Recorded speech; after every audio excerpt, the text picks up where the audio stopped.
नमस्कार, आदाब। मैं सदर सैफी और आप देख रहे हैं हमारा खास प्रोग्राम।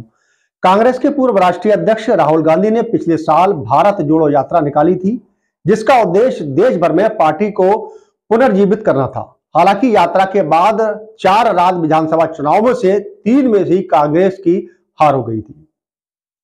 यात्रा सितंबर 2022 से शुरू हुई थी और पिछले साल जनवरी में समाप्त हुई थी और पार्टी के लिए ज्यादा पॉजिटिव परिणाम नहीं दे सकी। हालांकि इसकी लागत लगभग 71.83 करोड़ रुपए बताई गई थी। यानी कि 2022-23 में यात्रा की लागत कांग्रेस के कुल वार्षिक खर्च का 15.3% और इसके प्रशासनिक और सामान्य खर्च पर 30% से अधिक थी। पार्टी ने चुनाव आयोग के पास दाखिल वित्तीय वर्ष 2022-23 के लिए अपनी वार्षिक ऑडिट रिपोर्ट में इसका खुलासा किया है। पार्टी ने बताया है कि कांग्रेस की कुल आय 2021-22 में 541 करोड़ रुपए से गिरकर 452 करोड़ रुपए हो गई है। इस बीच उसका खर्च वित्तीय वर्ष 2021-22 में 400 करोड़ रुपए बढ़कर 2022-23 में 467 करोड़ रुपए हो गया है, जिसके परिणाम स्वरूप 15 करोड़ रुपए का घाटा हुआ है। इसकी चुनावी बांड प्रतियां 2021-22 में 236 करोड़ रुपए से घटकर 171 रुपए हो गई थी, जो कुल दान का 63% और कुल आय का 38% मिलाकर पार्टी को अनुदान और योगदान में 268 करोड़ रुपए मिले थे, जबकि वित्तीय वर्ष 2022 में उनके 347 करोड़ रुपए एकत्र किए गए थे। 2023 में कांग्रेस ने यात्रा में 71.8 करोड़ रुपए और चुनाव में 192 करोड़ खर्च किए थे। वर्ष 2000 जिसका एक बड़ा आंकड़ा सामने है। बता दें कि व्यक्तिगत दानदाताओं ने पिछले वित्तीय वर्ष में पार्टी के कुल राजस्व को 452 करोड़ रुपए 43.2 करोड़ रुपए का योगदान दिया था, जो 2021-22 में 60.27 करोड़ रुपए है, जबकि कंपनियों ने 2021 में 28.8 करोड़ रुपए से बढ़कर 53.9 करोड़ रुपए का योगदान दिया। 2021-22 में इस स्रोत के माध्यम से 18 करोड़ रुपए प्राप्त करने के बाद कांग्रेस ने 2023 चुनाव में ट्रस्टों और फंडों के माध्यम से कोई पैसा नहीं मिलने की सूचना दी थी।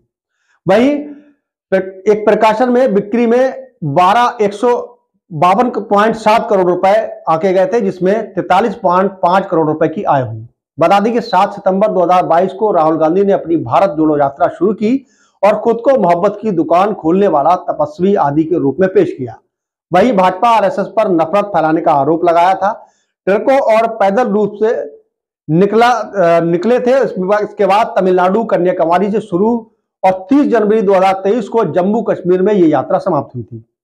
भारत जोड़ो यात्रा में विभिन्न विवादास्पद कारणों से ध्यान आकर्षित किया था। इसमें भाषाई विभाजन को बढ़ाना, हिंदू विरोधी पादरी जॉर्ज पुनैया से मिलना, खुले तौर पर गाय का वध करने वाले कांग्रेस नेता के साथ चलना, महाराष्ट्र और गुजरात के बीच दुश्मनी महसूस करना और योगेंद्र यादव, मेघा पाटकर और जगदीश टाइटलर सिख दंगों के आरोपी जैसे विवादास्पद लोगों से शामिल करना शामिल है। इसके अतिरिक्त यात्रा ने उस समय जम्मू कश्मीर में बाहरी मुद्दे को उठाकर विवाद को जन्म जब प्रवासी श्रमिक और गैर स्थानीय लोगों को आतंकवादियों की हिंसा का सामना कर रहे थे, तब भारत जोड़ो यात्रा के बाद अब कांग्रेस ने लोकसभा चुनाव से पहले भारत जोड़ो यात्रा 2.0 शुरू कर दी। इन्होंने न्याय जोड़ो यात्रा इसका नाम दिया है। ये यात्रा जनवरी से शुरू हुई और 20 मार्च 2024 को 14 राज्यों में 6200 किलोमीटर में 85 जिलों को समाप्त करेगी। वहीं 18 दिसंबर 2023 को कांग्रेस अध्यक्ष मल्लिकार्जुन खड़गे ने नई दिल्ली में पार्टी के धन उगाने वाले अभियान डोनेट फॉर देश की शुरुआत की थी, जहां उन्होंने 1.38 लाख रुपए का दान किया था। 28 दिसंबर 2023 को पार्टी ने अपनी 138वीं वर्षगांठ मनाई। इसके अनुरूप उनमें समर्थकों ने 138 रुपए गोलकों में योगदान करने की जारी की थी। बता दें कि 1380 रुपए दान करने का आग्रह भी किया था। इससे पार्टी ने 16 करोड़ रुपए मिले थे, जैसा कि 23 जनवरी को कांग्रेस के कोषाध्यक्ष अजय माकन ने बताया। हालांकि गौर करने वाली बात यह है कि राहुल गांधी अपनी यात्रा में लगातार महंगाई, बेरोजगारी और गरीबी बढ़ने के मुद्दे उठा रहे हैं।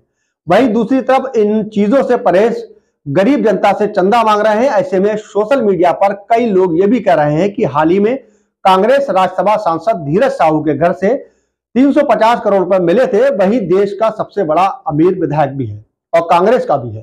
कर्नाटक के कांग्रेस विधायक डीके शिव कुमार के पास 1400 करोड़ रुपए की घोषित संपत्ति है, जिसके बावजूद पार्टी को गरीब जनता से चंदा मांगने की क्या आवश्यकता पड़ती है।